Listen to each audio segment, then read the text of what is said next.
I remember sitting at my Purim Seuda. We had, thank God, a house full of guests and getting a phone call. The question was, should we close a school? Should we close a mikveh? And I said to myself, what are they talking about? One person is sick, two people are sick. What's going on?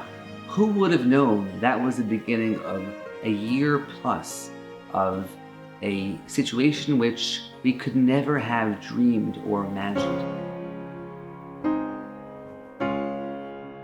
Even prior to Purim, I had gotten some calls from somebody at YU about the first case, someone in the community who was roommates with the person who got it at YU and how they were closing down YU. But then, as I said, Purim Suda, I barely was at the table. That's when things started to happen. From the very beginning, we had to make very big, very tough decisions. We had to, unfortunately, endure having the shul closed just like everybody else. I remember that first Thursday where we decided, all the Rabbanim were on a phone call, we decided to close the shuls, how depressing it was. I was thinking to myself that night, what are we going to do to keep people engaged? While being a difficult year, it actually gave a lot of opportunity for everybody in the community to step up and show what we can do for others. People contributed in all kinds of ways. It was truly remarkable. People offered to go shopping for those who were homebound, for the elderly. People who were in the medical professions volunteered to give their time in consultation to the shul, to myself, to individual families. There were funerals, there were brisses, there were other parts of Jewish life that went on, but in a different way. And we even had my own son's bar mitzvah. We had a drive-by and we had a backyard minyan, and Rabbi Kellemer, of course, walked in the heat of June all the way to our house to make just sure to wish that Ethan a mazel tov and say a few words. And then happily we were able to open up the shul.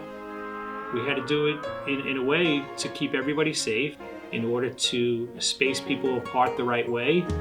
Registration was a must. It wasn't something that we wanted to do, it was a necessity. And I remember when the shul started opening up again and we were able to see so many more faces. I ran the camp and seeing the faces of the children smiling again and being able to be a part of it. When we had to put up tents for the Yomim Norim, scheduling people into the different rooms that we were able to go back with the 6 feet distances. It's been an extremely difficult year. Nobody ever in their wildest dreams could ever have imagined this. The feeling of loss and the feeling of a challenge the past year was enough for anyone to handle. Compounded by the loss of our Rav, Amar Da'asra, Rabbi Yehuda Kelemer ZT, really just made it incredibly more emotional and more difficult. I think speaking at the Levaya of Rabbi Kellemer ZT was probably the hardest thing I had to do over the last year. It's still to this day, it's so hard to even imagine that he is no longer with us. It's such a loss for us, but it's such a loss for the entire world. I mean, through his death, we've learned how he has impacted so many people around the world. His impact on myself, on our shul, on our community is truly hard to capture in a few words, a few minutes, a few days, a few years. When I think about what our community is about, a community of chesed that really stems from Rabbi Yehuda Kelemer ZT, who really showed us what it means to be kind and always with a smile and doing for others. You know, yes, he was a Talmid Chacham, like an unbelievable Talmid Chacham, but he also was the most compassionate, kind, caring, and loving individual, and would reach out to anybody. It didn't matter your hashkafa, it didn't matter what your level was. He was able to speak with you and make you feel good about yourself. He was a Moshe Rabbeinu in the sense of was an unav. He was an unav beyond any other person I ever knew. He was so humble. Usually we think of visionaries as people who are, aggressive or super assertive. He was hatsnei leches, modest and soft-spoken. Unfortunately, my mother passed away 7 years ago, and he was with me every step of the way through her illness. Unfortunately, the week she was dying in the hospital, he came to visit, he came to be with her. He called my brother and I at the hospital to say, I'm driving to New Jersey to your grandparents' kever. I want to daven for their daughter. Over the amount of people that he visited, even during this pandemic, where he was able to get into the local hospitals and other hospitals where people were passing away, and he saw them for their last breath. To me, it was a major bracha that I was able to be the president over the last 2 years to learn from him and work with Rabbi Kellemer and be guided by Rabbi Kellemer. I was very fortunate that for many years I was able to learn with Rabbi Kellemer Chavrusa.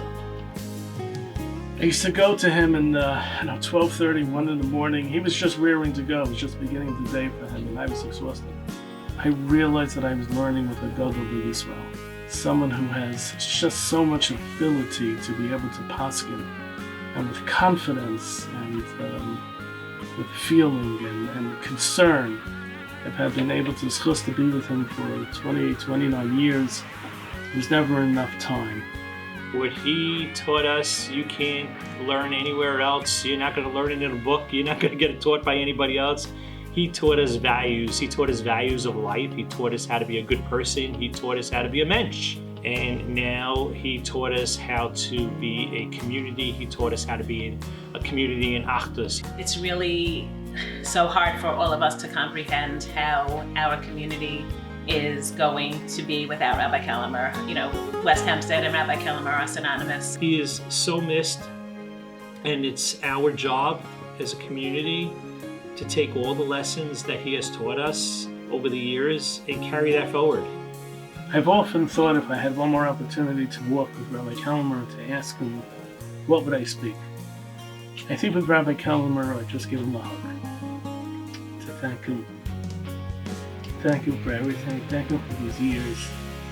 It's been a rough time for everybody, but I think we're hoping now that there will be some positive road ahead, and I think that this dinner will be hopefully a first step in something positive. There's a light at the end of the tunnel now. We see it.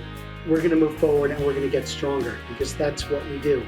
We have grown so much as a kahila, and I look forward to seeing everybody back at shul, seeing the children back at groups, and everybody being so together and wonderful.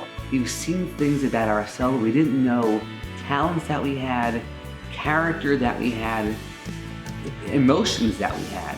We all have to be able to stop for a moment and think about the gains that we've all made individually during COVID, and use the energy that we have each gained to be able to bring that back to our shul, to our community, and together, biyachad. If we can do that, there is no stopping us as a shul, as a community.